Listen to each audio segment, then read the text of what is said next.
আপনি জামাতে কবে যোগ দিয়েছেন এবং জামাতকে কেন একটি বিতর্কিত রাজনৈতিক সংগঠন বলা হয়? হ্যাঁ, প্রশ্ন আপনার দুইটা, কবে আমি আসছি এবং এটাকে বিতর্কিত বলা। আর যেহেতু আপনি রাজনীতি করবেন, জামাতেই কেন যোগ দিলেন, কেন বিএনপিতে না?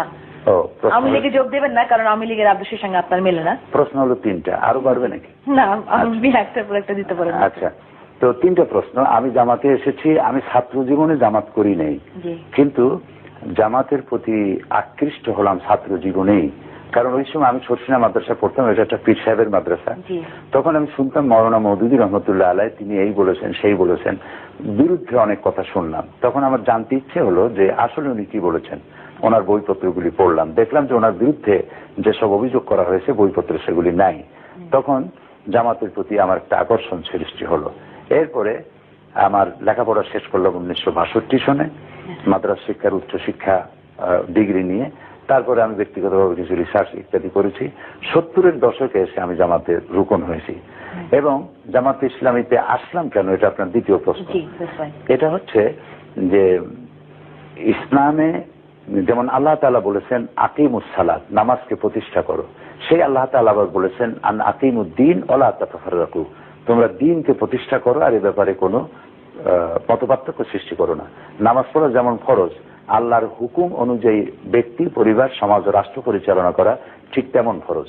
সেই জন্য এই ফরজ দায়িত্ব পালনের জন্য একটা দলে শরিক না হলে একা একই এটা করা সম্ভব নয়। সেই জন্য আমার দৃষ্টিতে একটি সফল আন্দোলন আমি খুঁজলাম, যেটা এমন যে এই মুহূর্তে দেশ যদি হাতে পায় তাহলে দেশটাকে পরিচালনা করতে পারবে।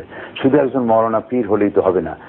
বহুত মৌলানা পীর এমন আছে যাকে যদি এখন যদি কোনো ইউনিয়নের চেয়ারম্যান বানায় দেওয়া হয় তাহলে 1 ঘন্টাও চালাতে পারবেন না। একটা থানার ওসি বানালে চালাতে পারবেন না। এটার জন্য আলাদা যোগ্যতা প্রয়োজন।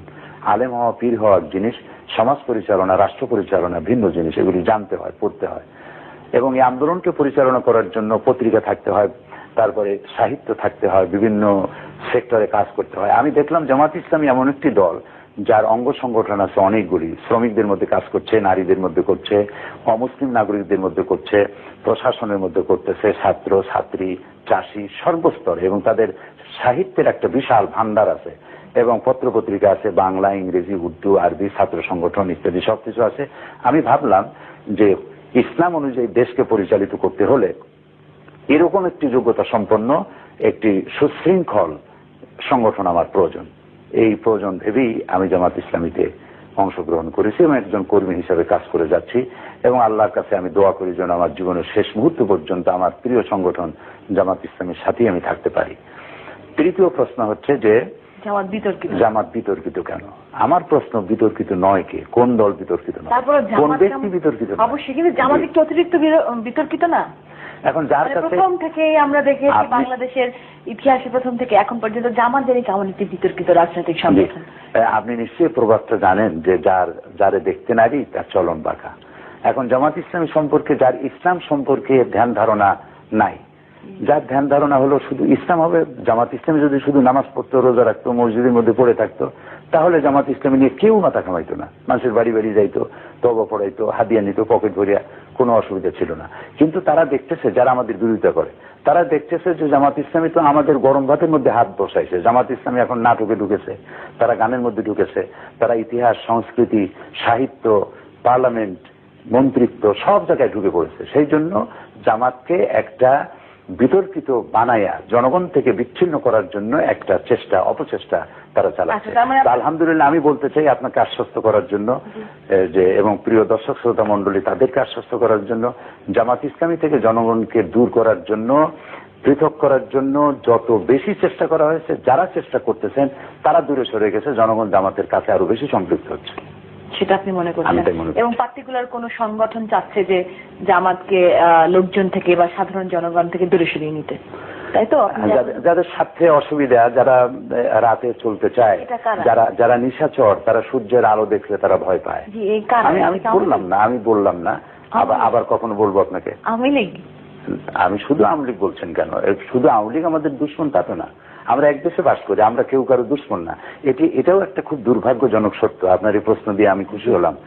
আওয়ামী লীগ হোক, বিএনপি হোক অথবা বাম দল হোক, কেউ আমাদের দুশ্মন নয়।